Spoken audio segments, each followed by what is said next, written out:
All right, hey everyone. If you're watching this video, you probably weren't in class. So I'm going to go ahead and go over the notes here. So this is just the mini lesson portion of the day. That being said, there is an assignment afterwards, a new reading for meaning on the Articles of Confederation. So make sure that you get started on that if you were out today. There will be a separate explanation or explanatory video, talking you through the various things I need you to do on this assignment. So that'll be in Google Classroom. Take a look there, and you'll be all right. Today's notes are short. They are on the Patriots, the Loyalists, and the Revolutionary War in Georgia. It's only 2 slides, actually. So that's your title for your 2-column notes. You are expected to continue to do that. But let's get started. Patriots and Loyalists. Who are they? Well, Patriots is the name of people who wanted to declare independence from Great Britain. All right, so they wanted America to become a nation all its own. They had some other names. Whigs or Rebels were the other 2 names. You do need to know all 3 names for the test. As far as Georgia goes, there were not a lot of Patriots in Georgia, but the few that were there did stand their ground in battle. All right. Next up, Loyalists, also known as Tories, a name you'll need to remember for the test. These are people who did not want to break away from Britain. They wanted to remain part of the United Kingdom.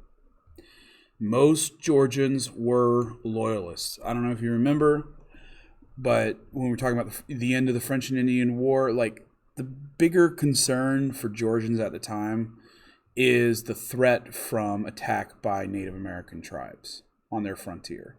Georgia is really, British colonists in Georgia are really crushed up against the ocean and the Savannah River by hostile Native American tribes. And so Georgia very much wants the British Army to come to Georgia, but not because they need to put down some sort of patriot movement, but instead to try to protect their frontier.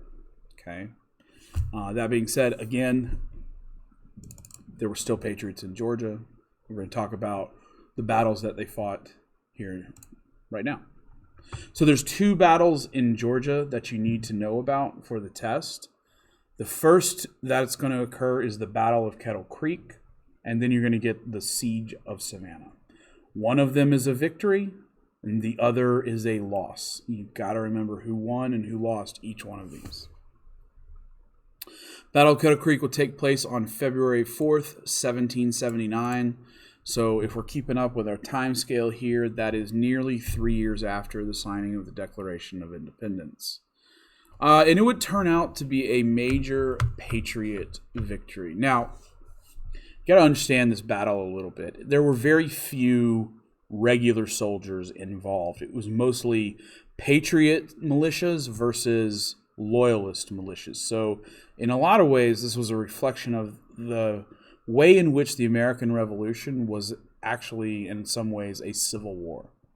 All right, so it was really neighbor on neighbor violence and attack. Okay. Now, the Patriots would ultimately come out on top in this battle, which raised their morale. It basically gave them hope that the Patriot cause could ultimately rule the day. And, well, let's be honest, they took all the Loyalist stuff. They provided them with a lot of supplies they needed, badly needed arms, ammunition, horses, all of that stuff. All right, about 7 months later occurs the Siege of Savannah. Now, pretty early on, the British will seize control of Savannah, and they will hold on to it through the entirety of the war. The one attempt by the British to take, or by the Patriots combined with the French to take it back occurs in the Siege of Savannah. So basically the Brits are in Savannah, and the French Navy and France is now allied with the Patriot cause, not necessarily because they like us all that much, mostly because they want to make life hard on the British. Okay, the French Navy sails to Savannah, blockades the port, basically lays siege to the city.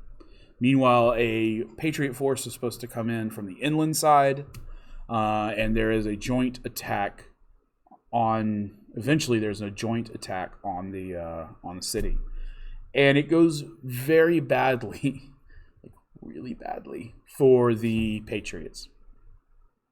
That combined French Patriot force that attacks Savannah, of them, 800 of them will be killed. 800. Meanwhile, only 18 British soldiers will be killed. That is one Brit soldier killed for every 44 French or Patriot soldiers killed. Okay, I mean that's just not good. And as a result, the Brits would maintain firm control over the city of Savannah until the very end of the war. The only thing that actually gets them to leave is the eventual signing of the Treaty of Paris in 1783, 4 years after this battle has taken place. Okay. All right. In general, I want to draw your attention to this part down here. Georgia did not play a significant role in the Revolutionary War. The British would easily control Savannah for most of the war, and overall, very few battles were fought in Georgia. Most of the famous stuff occurs further north, Virginia and north. Okay. All right, that about does it for the notes. If you have any questions, let me know. And again, don't forget to watch that video about the reading for meaning for today that we're starting, and go ahead and get started on it. All right, y'all.